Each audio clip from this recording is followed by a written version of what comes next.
Nemám pocit, že by som mala ostré hrany. Hranice sú len ilúzia. Všetko sa neustále mení a prelína. Myslím si, že časom sa mi hranice vždy nejako inak formujú.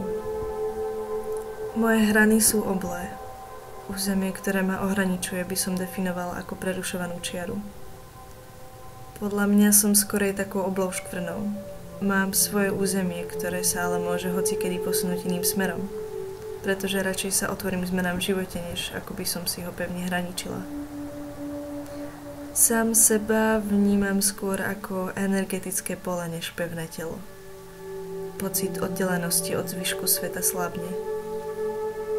Moja existencia je hlavne v mysliach druhých, kde sa nemusím hanbiť, môžem si chodiť na boso a robiť, čo chcem. Žijem ako koláž všetkého. Za roky sa naberajú veci a v koláži už nie je nepopísané miesto. Takže tie hranice sa prepájajú viac a viac. Podoba mojich hrán záleží na tom, pre koho tie hrany sú. Menia svoju podobu.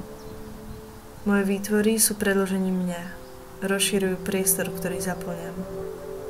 Také moje satelity.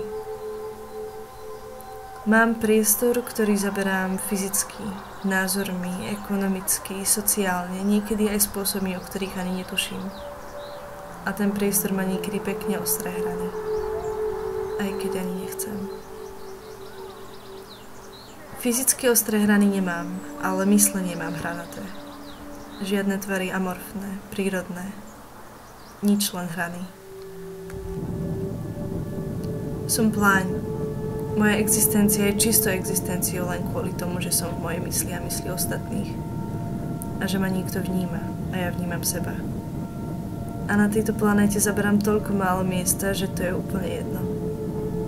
Ako bublinky oleja. Nemôžem vedieť, aké až územie zaberá moja existencia, lebo každý ma vidí inak. Zaberám prostredie v hlavách ľudí, ktorí ma poznajú. Z nejakého dôvodu vedia o mojej existencii, aj keď ja neviem o ich. Začínam od seba a končím po asi veci, ktoré som vytvorila, alebo ktoré vlastním a ktoré majú nádych mňa. Chcem pochopiť, čo je moja úprimná expresia, môj prirodzený stav bytia, existencia.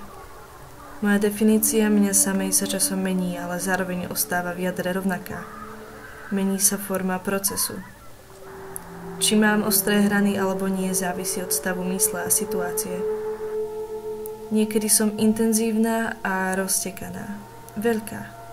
Niekedy ustálená a chcem svoj kľud vo svojom kútiku. Ako svetlo a zároveň voda.